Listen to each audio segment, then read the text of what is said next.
வணக்கம். அதாவது பார்த்தீங்கன்னா, இந்த ஹெச்எம்ஓபி கேஸில மெயின்டனன்ஸ் ஆர்டர் ஆயிடுச்சு அப்படின்னா அதுக்கு என்ன பண்ணணும்? அதுக்கு சிஆர்எல்எம்பி போடணுங்க. கரெக்ட்டுங்களா? கணவர் விட்டுட்டு போயிட்டாரு. என் குழந்தைய அவர் பார்த்துக்கலன்னு சொல்லிட்டு ஒரு பொண்ணு எம்சி கேஸ் போடுதுன்னா, எம்சி கேஸில ஜட்ஜ் ஆர்டர் போடுவாரு. ஓகேவா? இந்த இந்த இந்த பெண்ணுக்கு என்ன சொல்றது? இந்த பெண்ணுக்கு ஒரு ரூ. 5,000 குடுங்க. அந்த 2 குழந்தைங்களுக்கும் 5,000, 5,000 குடுங்க. இல்ல அந்த பெண்ணுக்கு 5,000 குடுங்க. அந்த குழந்தைங்களுக்கு 10,000, 10,000 குடுங்கன்னு சொல்லிட்டு ஆர்டர் போட்ட உடனே, அந்த எம்சி கேஸ் முடிஞ்சு போயிடும். நான் இப்போ எம்சி கேஸ் பத்தி பேசிட்டு இருக்கேன்.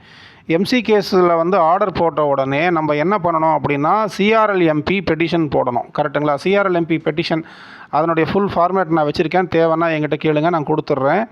அதுக்கப்புறம் அந்த சிஆர்எல்எம்பி போடணும் அப்படின்னா அது தனி கேஸு. அது ஏன் சிஆர்எல்எம்பி நம்ம சொல்கிறோம்? இப்போ கோர்ட் ஆர்டர் போட்ட உடனே நம்ம என்ன பண்ணணும்? எக்ஸிக்யூஷன் பெட்டிஷன் போடணும். அது எதில் வருது? சிபிசி ப்ரொசீஜர் அது. ஓகேவா? இப்போ கோர்ட் ஒரு ஆர்டர் போட்டுச்சுன்னா அந்த ஆர்டரை ஒபே பண்ணணும். ஒபே பண்ணலைன்னா நம்ம எக்ஸிக்யூஷன் பெட்டிஷன் போடணும். எக்ஸிக்யூஷன் பெட்டிஷன் எதில் வரும்? சிபிசியில் வரும். ஓகேவா? இப்போ எம்சி கேஸ் போடுறாங்க.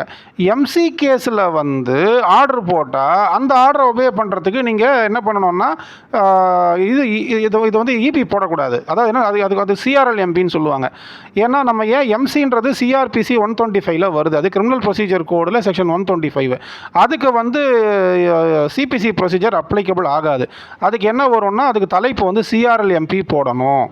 கரெக்டுங்களா? ஃபார் அட்டாச்மெண்ட் ஆஃப் சேலரி கேட்கலாம், ஃபார் அட்டாச்மெண்ட் ஆஃப் ப்ராப்பர்ட்டி கேட்கலாம், for attachment for arrest of the husband அது கேட்கலாம். கரெக்டுங்களா?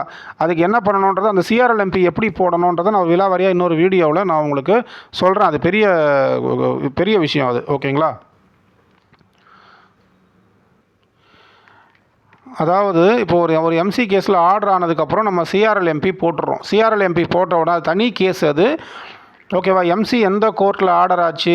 இப்போ ஃபார் எக்ஸாம்பிள் இப்போது நம்ம மொத்தம் 8 ஃபேமிலி கோர்ட் இருக்குது நம்ம இதில் ஃபேமிலி கோர்ட்டில்.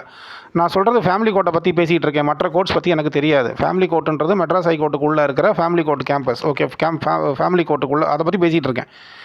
இப்போ ஃபார் எக்ஸாம்பிள் இப்போ நான் ஒரு கேஸை எம்சி கேஸ் போடுறேன். ஓகேவா? செகண்ட் ஃபேமிலி கோர்ட்டில் போடுறேன் வச்சுக்கோங்களேன்.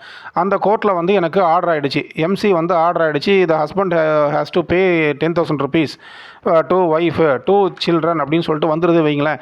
அதுக்கு மேலே நான் சிஆர்எல்எம்பி போடணும். சிஆர்எல்எம்பி நான் என்ன கேட்குறேன்? இந்த husband is working in so and so company.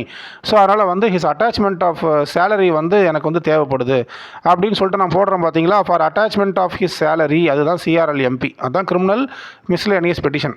அது மேலே அது தனியாக ஒரு கேஸாக நடந்து ஜட்ஜ் என்ன பண்ணுவாங்க? அதன் மேலே ஆர்டர் போடுவாங்க. ஃபார் அட்டாச்மெண்ட் ஆஃப் சேலரி அப்படின்னு சொல்லிட்டு போடுவாங்க. ஓகேங்களா? ஃபார் அட்டாச்மெண்ட் ஆஃப் சேலரி இப்போ அட்டாச்மெண்ட் பண்ணிக்கலாம்னு சொல்லிட்டு ஜட்ஜ் ஆர்டர் போட்டாங்கன்னா அதை நம்ம என்ன பண்ணோம்? சிஏ போட்டு காப்பி அப்ளிகேஷன் போட்டு அந்த ஆர்டர் காப்பி எடுத்துடணும். ஆர்டர் காப்பி எடுத்ததுக்கப்புறம் அந்த கணவன்மார் எந்த கம்பெனியில் வேலை செய்கிறாரோ அந்த கம்பெனிக்கு ஒரு லெட்டர் ஒன்று அனுப்பணும், நம்மளுடைய அட்வொகேட் லெட்டர் ஹெட்டில். கரெக்டுங்களா? இது போல் ஃபார் எக்ஸாம்பிள் அவர் சிடிஎஸில் ஒர்க் பண்ணுறாரு, டிசிஎஸில் ஒர்க் பண்ணுறாரு, இன்ஃபோசிஸில் ஒர்க் பண்ணுறாரு அப்படின்னா நம்ம என்ன பண்ணணும் அப்படின்னா ஒரு லெட்டர், நம்மளுடைய அட்வொகேட் லெட்டர் ஹெட்டில் நம்ம என்ன பண்ணணும்னா, டு அந்த கம்பெனியோட managing director, chairman, chief executive officer, chief operating officer, HR department head, wise president, யாருக்கு போடுறீங்களோ எல்லாரையும் இன்க்ளூட் பண்ணுங்கள். எல்லாரையும் இன்க்ளூட் பண்ணி அந்த கம்பெனியோட அட்ரஸை போட்டு, இது போல் இந்த டேட்டில் நாங்கள் இந்த பொண்ணு கேஸை போட்டுச்சு, மெயின்டெனன்ஸ் கேஸ் போட்டுச்சு, அந்த மெயின்டெனன்ஸ் கேஸ் முடிஞ்சு போய் அதுக்கு ஆர்டர் ஆகிடுச்சு, அதன் மேலே நாங்கள் சிஆர்எல்எம்பி போட்டோம், அதுவும் ஆர்டர் ஆகிடுச்சு, இப்போ இவ்வளோ ரூபாய் சம்பளத்தை பிடிச்சி தர சொல்லி கோர்ட் ஆர்டர் போட்டிருக்குது. அதனால் அட்டாச்மெண்ட் ஆஃப் சேலரியினுடைய ஆர்டர் காப்பியை நான் உங்களுக்கு சர்டிஃபைடு காப்பியே உங்களுக்கு அனுப்புகிறேன். நம்ம சிஏ போட்டு ஒரு 3 காப்பி வாங்கி வச்சுக்கணும். ஒரு காப்பி நம்ம கை கட்டுக்கு, ஒரு காப்பி பார்ட்டிக்கிட்ட கொடுத்துருங்க. அவங்க அந்த ஆர்டரை பார்த்து அவங்க சந்தோஷப்படுவாங்க. இன்னொரு சர்டிஃபைடு காப்பி என்ன பண்ணுங்கள்? அந்த கம்பெனிக்கு நம்ம அனுப்பணும். சரிங்களா? அந்த கம்பெனிக்கு நீங்கள் ரெஜிஸ்டர்டு போஸ்ட் அனுப்பிச்சாலும் ஓகே, அல்லது இமெயில் அனுப்புனாலும் ஓகேங்களா? இப்போ நம்ம பண்ண வேண்டியது இதுதான். So we have instituted the case, MC case on so and so date, and it has been numbered on so and so date, and the case disposed on so and so date. Thereafter we filed criminal miscellaneous petition in the same court. அப்புறம் அந்த in that case also attachment of salary has been ordered. அதனால் hence we are writing this letter to this company. ஓகேவா? அதனால் you are hereby liable and என்ன சொல்கிறது, instructed to deduct the salary of the husband. ஓகேவா? அந்த என்ன amount சொல்கிறாங்களோ அந்த அமௌண்ட்டை, கோர்ட் சொல்கிற அமௌண்ட்டை அவங்க சம்பளத்தில் இருந்து பிரதி மாதம் பிடிச்சி எங்களுக்கு கொடுங்க அப்படின்னு சொல்லிட்டு அந்த பொண்ணுக்கு அனுப்புங்க அப்படின்னு சொல்லிட்டு நம்ம ஒரு லெட்டர் ஒன்று அனுப்பணும். இது வந்து வக்கீல் நோட்டீஸ் கிடையாது, இட்ஸ் ரெக்வஸ்ட் லெட்டர். இந்த லெட்டர் இந்த so and so company, say for example mister Raman working in this company, அவரோட எம்ப்ளாயி ஐடி இது, அவரோட இமெயில் ஐடி இது, அவர் இந்த கம்பெனியில் உங்கள் கம்பெனியில் ஒர்க் பண்ணிகிட்டு இருக்கிறாரு, இந்த டிபார்ட்மெண்ட்டில் இந்த டெசிக்னேஷனில் ஒர்க் பண்ணிகிட்டு இருக்கிறாரு, ஓகேவா, அவர் இவ்வளோ ரூபா கொடுக்கணும்னு சொல்லி கோர்ட் ஆர்டர் போட்டுருது. அதனால் இந்த ஆர்டரை மதித்து இந்த ஆர்டரை ஒபே பண்ணுங்கள், அவரோட சம்பளத்திலேருந்து பிடிச்சி அந்த பெண்ணினுடைய அக்கௌண்ட்டில் போடுங்கன்னு சொல்லிட்டு அந்த பொண்ணுடைய அக்கௌண்ட் நம்பரு, ஐஎஃப்எஸ்சி கோடு, பிரான்ச் இதையெல்லாம் அந்த லெட்டரில் போட்டு, இதை நீங்கள் செய்யாத பட்சத்தில் நீதிமன்ற அவமதிப்பு ஆகிடும். அதனால் வந்து அந்த கண்டெம்ட் ஆஃப் கோர்ட் ஆக்ட் அதெல்லாம் தடுக்கிறதுக்கு நீங்கள் வந்து இதை ஒபே பண்ணுங்கள் அப்படின்னு சொல்லிட்டு ஒரு லெட்டர் அனுப்பிச்சி விட்றணும். அந்த லெட்டர் ஃபார்மேட் வேணும்னா கேளுங்க, அதை நானே தரேன், என்கிட்ட இருக்குது. கரெக்டுங்களா? ஆர்பிஐடி ரெஜிஸ்டர்டு போஸ்ட் அமுச்சு விட்றணும், சர்டிஃபைடு காப்பியும் அமுச்சு விட்றணும். அதாவது சர்டிஃபைடு காப்பியே அமுச்சு விடுங்க, ரெக்வஸ்ட் லெட்டரும் அமுச்சு விடுங்க. அதே ரெக்வஸ்ட் லெட்டர் அந்த கம்பெனிக்கு இமெயில் அமுச்சு விடுங்க, அந்த சர்டிஃபைடு காப்பியை ஸ்கேன் பண்ணி அமுச்சு விடுங்க. ஓகேங்களா? அந்த கம்பெனி ஆட்டோமேட்டிக்காக அதை ரிசீவ் பண்ண உடனே அவங்க என்ன பண்ணுவாங்கன்னா, எதுக்குப்பா மேலெடுத்த விவகாரம், நமக்கு வம்பு தேவையில்லைன்னு சொல்லிட்டு என்ன பண்ணுவாங்க, அந்த கம்பெனி வந்து என்ன பண்ணுவோம்னா, அந்த கம்பெனிக்கு ஒரு வக்கீல் இருப்பாங்க.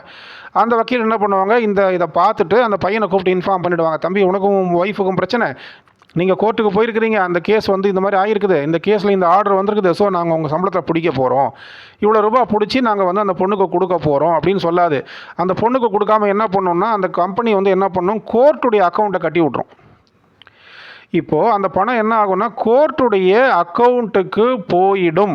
அந்த கோர்ட்டுடைய அக்கௌண்ட்டில் இருந்து அந்த பணத்தை எடுத்து அந்த பொண்ணுக்கு, அந்த குழந்தைக்கு கொடுக்கறது தான் நம்மளுடைய வேலை. அப்போ நம்ம பே அவுட் பெட்டிஷன் போடணும். இந்த பே அவுட் பெட்டிஷனை போட்டு தான் அந்த பணத்தை வாங்கி கொடுக்கணும். இது அட்வொகேட் கிளர்க்கு இதை செய்ய மாட்டாங்க, மற்ற அட்வொகேட் செய்ய மாட்டாங்க, நம்ம தான் செஞ்சாகணும். ஏன்னா நம்ம தான் அந்த கேஸினுடைய கவுன்சில், நம்ம தானே. ஃபேமிலி கேஸில் ஏது சார் கவுன்சில் அப்படின்னா, நம்ம தான் அசிஸ்டிங் தி ஒய்ஃப்னு சொல்லிட்டு பெட்டிஷன் போடுறோம் இல்லையா, செக்ஷன் 13 பெட்டிஷன் நம்ம போடுறோம், சரியா? அப்போ நம்ம தான் அந்த வேலையை செஞ்சாகணும், வேறு யாரும் செய்ய முடியாது. கோர்ட்டு ஸ்டாஃபுங்களாம் இதை செய்ய மாட்டாங்க, நம்ம தான் செய்யணும். இதை நம்ம செய்யணும்னா முதல்ல நம்ம கற்றுக்கணும். நம்ம இதை கற்றுக்கணும் அப்படின்னா நமக்கு யாராவது ஒருத்தர் சொல்லிக் கொடுக்கணும். நமக்கு சொல்லிக் கொடுக்காமல் நம்ம இதை கற்றுக்க முடியாது, கற்றுக்காமல் இந்த வேலையை செய்ய முடியாது. அவர் நமக்கு யார் சொல்லிக் கொடுப்பா? சீனியர் சொல்லிக் கொடுப்பாரு. ஆனால் சீனியர் சொல்லிக் கொடுக்க மாட்டார். மேபி சீனியருக்கு தெரிஞ்சிருக்கலாம், சீனியருக்கு தெரியாமல் இருக்கலாம். இது என்ன பண்ணணும், ஏது பண்ணணும், போய் கேட்டு வாப்பான்னு சொல்லலாம். எங்கே போய் கேளுன்னு கூட சொல்ல மாட்டார். இது என்ன பண்ணணும், போய் கேட்டு வாப்பான்னு வரே தவிர எங்கே போய் கேட்கணும்னு சொல்ல மாட்டார். இதை நாசிரில் போய் கேட்கணுமா, காப்பி செக்ஷனில் போய் கேட்கணுமா, கோர்ட்டில் போய் கேட்கணுமா, பாசிங் ஆஃபீஸர்கிட்ட போய் கேட்கணுமா, கேஷ் செக்ஷனில் போய் கேட்கணுமா, அதெல்லாம் அவர் பாட்டு அனுப்பிச்சி விட்ருவார். நீங்கள் தான் போய் அங்கே வேலையை செய்யணும். அதாவது வந்து சீதை காணம்னு தான் ராமர் சொல்லுவார், ஆஞ்சநேயர் தான் அதை தேடி கண்டுபிடிக்கணும். கரெக்டுங்களா இல்லையா? ஆஞ்சநேயர் அதை கண்டுபிடிச்ச உடனே ஆஞ்சநேயருக்கு ஸ்பெஷலாக எந்த ஒரு இதுவும் கிடையாது, ப்ரைஸ்லாம் கொடுக்க மாட்டாங்க. கரெக்டுங்களா இல்லையா? அதுதான். அப்போனா என்ன அர்த்தம்னா, இப்போ உங்களுக்கு மேட்ரு புரியுதா உங்களுக்கு? சீதை காணவில்லை, அவ்வளோதான், ஒரு வார்த்தை தான் சொல்லுவார். கரெக்டுங்களா? ஆஞ்சநேயர் என்ன சொன்னார், கண்டேன் சீதைன்னு தான் சொன்னார். அப்போ நம்ம என்ன பண்ணோம்னா, அப்போ இது சீனியருக்கே தெரியல போல இருக்குது, நம்மளை போய் விசாரின்னு சொல்கிறாரு. அப்போ சீனியருக்கு இது தெரியலையா அப்படின்னா, சட்டம் ஒரு கடல், அவர் வேறு விஷயத்தில் எக்ஸ்பர்ட்டாக இருப்பார், இந்த விஷயத்தில் புதுசாக இருப்பார். ஸோ அதுக்கு பேர் தான் என்ன சொன்னாங்க, அசோசியேட் அப்படின்னாங்க. ஏபிசி அசோசியேட், XYZ அசோசியேட்னா என்னது, 4-5 அட்வொகேட்ஸுங்க சேர்ந்து குழுமமாக வந்து வேலை செய்கிறது, அதுக்கு பேர் தான் அசோசியேட். வேலை செய்யணும்னா முதல்ல நாலேஜ் இருக்கணும்ல. என்ன சார் இவர் என்னோட 4 வருஷம் தான் சீனியர், இவர் போய் என்ன ஜூனியராக வேலைக்கு வச்சிருக்கிறாருன்னா, அப்போ அவர் அவர் வந்து அட்வொகேட் ஆகி 4 வருஷம் தான்ப்பா ஆகுது. ஆனால் அவர்கிட்ட காசு இருக்குப்பா, அவர் ஆஃபீஸ் போட்டாருப்பா, ஓகேவா, அவருக்கு அடுத்தவங்களுக்கு சம்பளம் கொடுக்கறதுக்கு காசு இருக்குதுப்பா, அதனால் அவருக்கு விஷயம் தெரிஞ்சாலும் தெரியலனாலும் ஆஃபீஸ் போட்டு முதலாளியாக உட்காருவார்ப்பா. உங்ககிட்ட காசு இருந்தால் நீ ஆஃபீஸ் போடு, உங்ககிட்ட காசு இல்லைன்னா நீ போய் ஜூனியராக வேலை செய்யணும். ஃபஸ்ட்டு அதாவது காசு இருந்து ஆஃபீஸ் போடுறவங்களுக்கு, காசு இருந்துருச்சு அப்படின்னா வேலையை கற்றுக்க வேண்டிய அவசியமும் கிடையாது. கரெக்டுங்களா இல்லையா? அவங்க 4 பேரை வச்சு வேலை வாங்கிக்குவாங்க. காசு இல்லாதவங்க தான் காசையும் சம்பாதிக்கணும், வேலையும் கற்றுக்கணும், ஆஃபீஸ் போடணும், 1008 சிரமம் காசு இல்லாதவனுக்கு தான் இருக்குது. கரெக்டாக இல்லையா? அதை முதல்ல புரிஞ்சிக்கணும். காசு இருக்கிறவங்க ஆஃபீஸ் போடுவாங்க, வேலை தெரிஞ்சாலும் தெரியலனாலும் கவலை கிடையாது, அவங்க தான் பாஸ். கரெக்டாக இல்லையா? வேலை தெரியாத, காசு இல்லை அப்படின்னா நீ காசையும் சம்பாதிக்கணும், வேலையும் கற்றுக்கணும், செருப்படியும் வாங்கணும், அவமானப்படணும், காரி துப்பு எல்லாத்தையும் வாங்கி தான் ஆகணும். கரெக்டாக இல்லையா? நம்மளை யார் முதல்ல காரி துப்புவாங்க? Passing officers, section officers. உனக்கு இது கூட தெரியலையா? போய் கற்றுக்கிட்டு வா. போய் எங்கே போய் கற்றுக்க சொல்கிறீங்க? சீனியர் சொல்லிக் கொடுத்தா தானே கற்றுக்கிறது, சீனியர் தான் சொல்லித்தர மாட்டாரு. அப்போ என்ன பண்ணுவீங்க? கூட இருக்கிறவன்ட்ட நீங்கள் கேட்கணும். கூட இருக்கிறவன் எவனும் சொல்லித்தர மாட்டான். அப்போ என்ன பண்ணுவீங்க? உட்காந்து அழவும் முடியாது. ஏன்னா அங்கே 2000-3000 வக்கீல்கள் வராங்க, நம்ம அடர்த்தை அவங்க பார்த்துருவாங்க. அப்போ நம்ம போய் அப்படியே போய் பேன்னு தான் உட்காருவோம். அப்போ கடவுள் நம்மளுக்கு ஒரு நல்ல ஆளை அனுப்புவார். புரியுதுங்களா சொல்கிறது? இங்கே போய் எங்கே போய் கேட்குறதுனே தெரியாதே. நாசிரில் போய் கேட்குறதா, காப்பி செக்ஷனில் போய் கேட்குறதா, பாசிங் ஆஃபீஸர்கிட்ட போய் கேட்குறதா, ஃபைலிங்கில் போய் கேட்குறதா, எதுவுமே தெரியாதே. ஏன்னா நேற்று தானே கோர்ட்டுக்கே நான் வந்திருக்கிறேன்.